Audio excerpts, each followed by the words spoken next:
podemos considerar que o depoimento de ambos, no mesmo dia, é uma peça-chave, de ambos eu digo de Michele Bolsonaro e Jair Bolsonaro, para a gente voltar aqui ao tema, é uma peça-chave para finalizar, da PF, para finalizar as investigações sobre esse suposto esquema de venda de joias? Nós já falamos aqui que isso é uma técnica investigativa legítima de ouvir todo mundo simultaneamente em ambientes distintos, né? O próprio Alexandre de Moraes, ele tem decisões aí no sentido de impedir a comunicabilidade entre as partes, mas também deixo consignado aqui o verdadeiro absurdo que é a decretação da prisão preventiva de alguns envolvidos, especialmente o senhor Mauro Cid, porque você não tem nenhum perigo em mantê-lo em liberdade, até porque há uma série de outras medidas cautelares que poderiam ser adotadas, mas enfim. Ô Caio, posso te interromper? Só porque você fala de prisão preventiva de Mauro Cid, e Mauro Cid está preso por conta do esquema, suposto esquema de violação dos cartões de vacinação. Senão a gente confunde muito o nosso telespectador e pensa que ele está preso por conta das joias, e não tem nada disso. Qual o perigo de colocar esse senhor em liberdade? Se os crimes o crime pelo qual ele está preso preventivamente, né, depende que ele seja uma autoridade pública. Então a gente vai começar a usar como pretexto para prender as pessoas que elas não se comuniquem, né, sejam com investigados, sabe? Tem vasta jurisprudência no sentido de permitir que as pessoas, enfim, interajam com familiares e tal. É tudo muito exagerado. Mas voltando, Zé, é o seguinte, o crime de lavagem de dinheiro, nesse caso, o crime de lavagem de capitais, ele pressupõe a existência do peculato. Por quê? Se não houve peculato, não há que se falar em lavagem de dinheiro. Por isso as coisas estão conectadas, sim.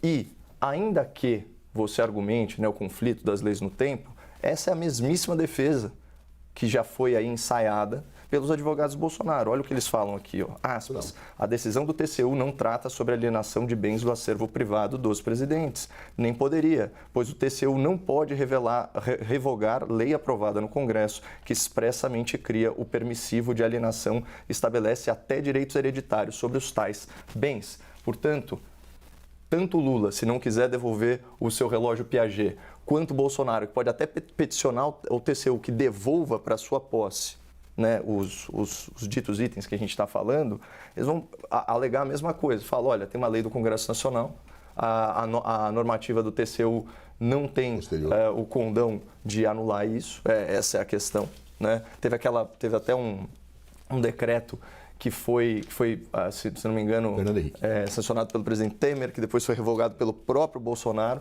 Então, na lógica jurídica, vale aquela lei anterior. Mas o ponto não é esse. Não é esse. Se está determinado que o presidente da República não deve tratar como personalíssimos itens recebidos por autoridades estrangeiras, qual a moral do atual presidente Lula da Silva de permanecer com o relógio? É verdade, devolva o relógio. Porque essa conduta, pelo menos hoje em dia, ela está tipificada como peculato. Sabe? Então isso daí é gravíssimo. Não, mas é gravíssimo, Zé. E, assim, pouco importa, do ponto de vista político, se o crime prescreveu ou não. Porque, nesse caso, o Estado está só perdendo a sua pretensão punitiva, o que não quer dizer que o crime não existiu. É uma questão conceitual.